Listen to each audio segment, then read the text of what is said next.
Hello അസ്സാം വലൈക്കും, it's me floral mommy. Welcome back. ഞാനിപ്പോൾ ഉള്ളത് ഫുജൈറയിലുള്ള അൽ-അഖ ഹെറിറ്റേജ് വില്ലേജിലാണ്. ഇവിടുത്തെ കുറച്ച് വിശേഷങ്ങളാണ് ഇന്ന് ഞങ്ങളായിട്ട് ഷെയർ ചെയ്യുന്നത്. അതുപോലെ തന്നെ ഒരുപാട് നാടുകളിലെ ഇന്ത്യ അടക്കമുള്ള പല നാടുകളിലെയും കോയിൻസും കറൻസികളും സ്റ്റോക്ക്. ഇതിനകത്തൊക്കെ എൻ്റർ ചെയ്യുമ്പോൾ തന്നെ ഇതിനെക്കുറിച്ച് ചെറിയൊരു ഇൻട്രൊഡക്ഷൻ തരാൻ ഇവിടെ ഒരാൾ നിൽക്കണ്ടായിരുന്നു. അപ്പോൾ അതും കഴിഞ്ഞിട്ട് ഇതിന് എൻട്രി ഫീ വരുന്നത് 20 ദിർഹംസാണ്. അതും കൊടുത്തിട്ട് ഞങ്ങൾ അകത്ത് കയറുകയാണ്. ഇതൊരു പ്രൈവറ്റ് പ്രോപ്പർട്ടിയാണ്. അതുപോലെ തന്നെ 40-ൽ കൂടുതൽ ക്ലാസിക് വെഹിക്കിൾസ് ഉണ്ട് നമുക്ക് പറഞ്ഞു കേട്ടിട്ട് വന്നതാണ് ഇവിടെ ഞങ്ങൾ. അപ്പോൾ ബാക്കി വിശേഷങ്ങൾ നമുക്ക് കണ്ടുനോക്കാം. ഫുജൈറയിലൊക്കെ വരുന്നവർക്ക് ഈസി ആയിട്ട് വന്ന് വിസിറ്റ് ചെയ്യാൻ പറ്റിയ നല്ലൊരു സ്ഥലമാണിത്. കോർഫക്കാൻ എന്നൊരു 10-15 കിലോമീറ്റർ വരുന്നുള്ളൂ, അടുത്തായിട്ട് തന്നെയാണ്. അൽ-അഖ ബീച്ചിൻ്റെ ഒക്കെ അടുത്തായിട്ട് വരുന്നത്. ഞാൻ ഇതിൻ്റെ ലിങ്ക് ഡിസ്ക്രിപ്ഷനിൽ ഷെയർ ചെയ്യാം. വീക്കെൻഡൊക്കെ ആയിട്ടുണ്ടെങ്കിൽ പലരും വരുന്ന സ്ഥലമാണ് ഫുജൈറ. അപ്പോൾ ഇവിടെ എന്തൊക്കെയാണ് കാണാൻ ഉള്ളതെന്നൊന്നും പലർക്കും അറിയില്ല. അപ്പം അങ്ങനെയുള്ളവർക്ക് ഈ ഒരു വ്ളോഗ് യൂസ്ഫുൾ ആവുമെന്ന് വിശ്വസിക്കുന്നു. അപ്പോൾ വീഡിയോ ഫുള്ളായിട്ട് കാണുക.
കയറി വരുമ്പോൾ തന്നെ നല്ല അഹങ്കാരത്തിൽ 2 ആൾക്കാർ ഇവിടെ നിൽക്കണ്ടായിരുന്നു, ബെൻസും റോൾസ് റോയ്സും. പിന്നെ അതിൻ്റെ അപ്പുറത്ത് കുറച്ച് ലാൻഡ് റോവറും വരിവരിയായിട്ട് നിർത്തിയിട്ടുണ്ട്. ബാക്കി വെഹിക്കിൾസൊക്കെ കാർ മ്യൂസിയത്തിനകത്താണെന്നാണ് പറയുന്നത്.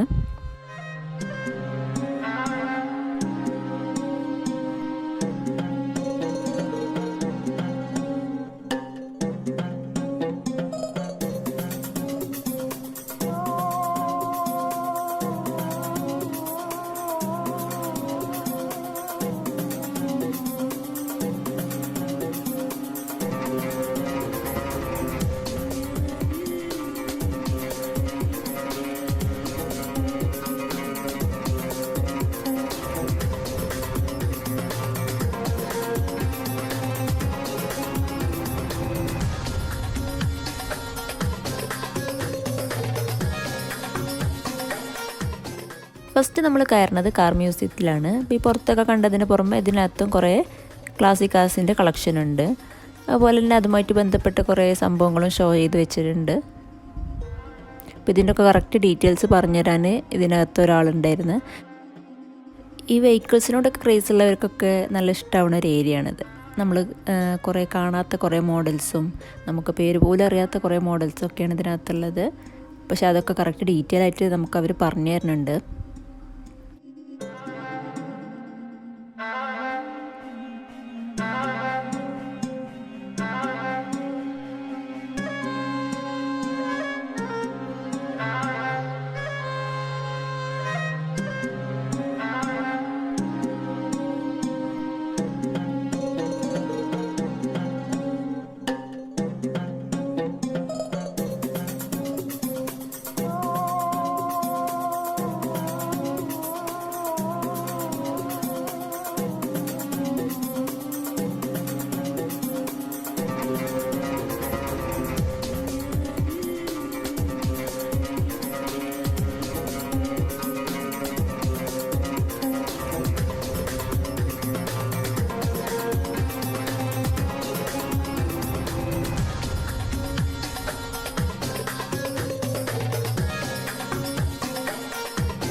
പിന്നെ ഇതിനകത്ത് വരുമ്പോൾ കുറേ വണ്ടികളുടെ ഒക്കെ പാർട്സ് വെച്ചിട്ടുണ്ട്. ഇപ്പോൾ ലൈറ്റ്, ഹോണ്, അങ്ങനത്തെ കുറേ സംഭവങ്ങളൊക്കെ വെച്ചിട്ടുണ്ട് ഇതിനകത്ത്.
ഇനി അടുത്ത സെക്ഷൻ വന്നിട്ട് ഇതൊരു കറൻസി മ്യൂസിയം ആണ്. ഇത് ഇന്ത്യ അടക്കമുള്ള പല രാജ്യങ്ങളുടെയും കോയിൻസും കറൻസിയും ഒക്കെ ആയിട്ട് കളക്ട് ചെയ്ത് വെച്ചിട്ടുള്ളതാണ്.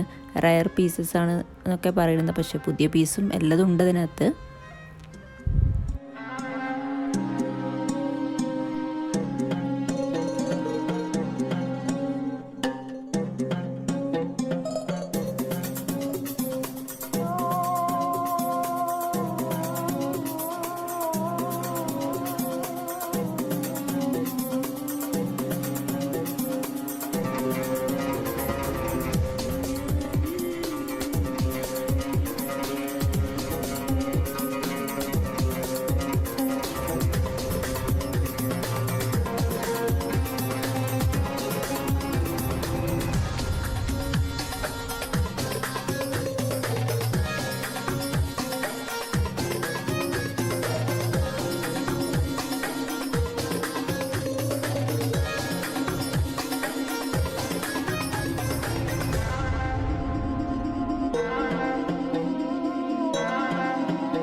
ഇത് വരുന്നത് ഒരു ഇസ്ലാമിക് മ്യൂസിയമാണ്. ഇതിനകത്ത് 500, 600, 1000 വർഷം പഴക്കമുള്ള ഖുറാന്, ബൈബിള്, അതുപോലെ പഴയ പുസ്തകങ്ങളൊക്കെയാണ് വെച്ചിട്ടുള്ളത്.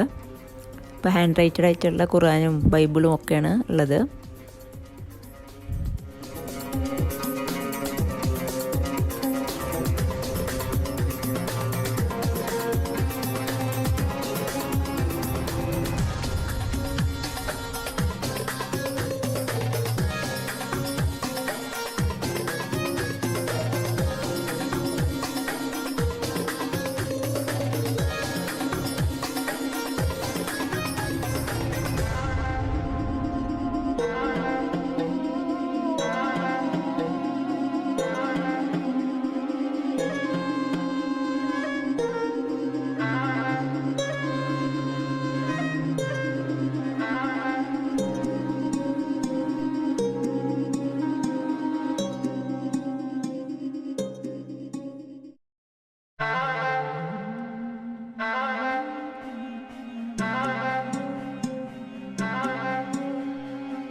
ഇവിടെ ഇങ്ങനത്തെ ഒരു കിണർ കാണാനുണ്ട്. പഴയ മോഡലുള്ളൊരു കിണറാണെന്നാണ് അവർ പറയണത്.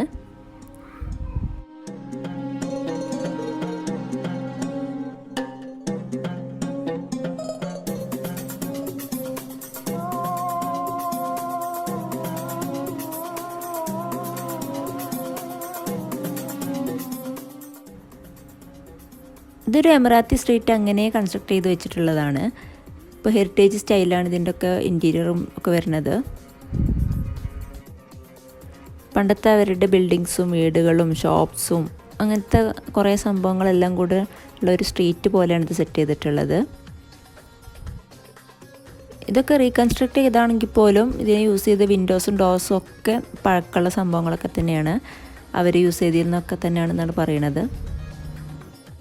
പിന്നെ ഇതിനടുത്തായിട്ട് ഒരു ചെറിയ ലൈക്കും കൊടുത്തിട്ടുണ്ട്. മൊത്തത്തിൽ ഒരു പഴയൊരു ഫീല് കിട്ടുന്ന രീതിയിലാണുള്ളത്.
പിന്നെ ഈ ട്രഡീഷണൽ ഇസ്ലാമിക് ബിൽഡിങ്സൊക്കെ അതുപോലെ കൺസ്ട്രക്ട് ചെയ്ത് വെച്ചിരിക്കുകയാണ്.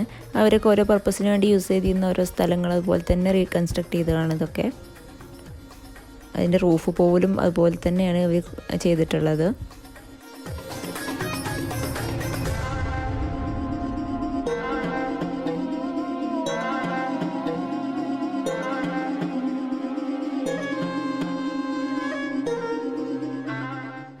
പിന്നെ ഇതിനകത്ത് എമിറാത്തി ഹൗസ് ഹോൾഡ് ഐറ്റംസിൻ്റെ ഒരു കളക്ഷനാണ്. അവർ യൂസ് ചെയ്തിരുന്ന കുറേ സംഭവങ്ങളും അതുപോലെ തന്നെ സെറ്റ് ചെയ്ത് വെച്ചിരിക്കുകയാണ്. ഇപ്പോൾ റൂമായാലും അവർ വീടിനുള്ളിലുള്ള ഓരോ ഏരിയാസും അതുപോലെ സെറ്റ് ചെയ്ത് വെച്ചിരിക്കുകയാണ്.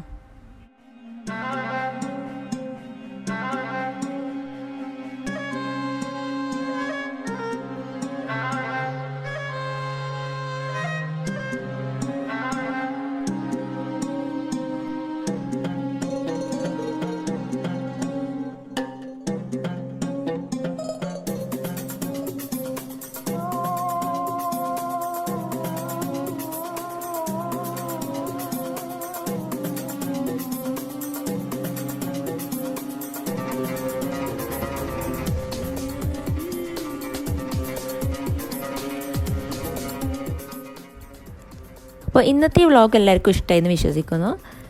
അപ്പോൾ ഇഷ്ടമായിട്ടുണ്ടെങ്കിൽ ലൈക്ക് ചെയ്യാനും ഷെയർ ചെയ്യാനും സബ്സ്ക്രൈബ് ചെയ്യാനും കമൻറ്റ് ചെയ്യാനും വിട്ടുപോകരുത്. ഇനി ഇതാർക്കെങ്കിലുമൊക്കെ യൂസ്ഫുൾ ആവുമെന്ന് തോന്നുകയാണെങ്കിൽ അവർക്കൊന്ന് ഷെയർ ചെയ്ത് കൊടുക്കാനും വിട്ടുപോകരുത്. Bye, thanks for watching.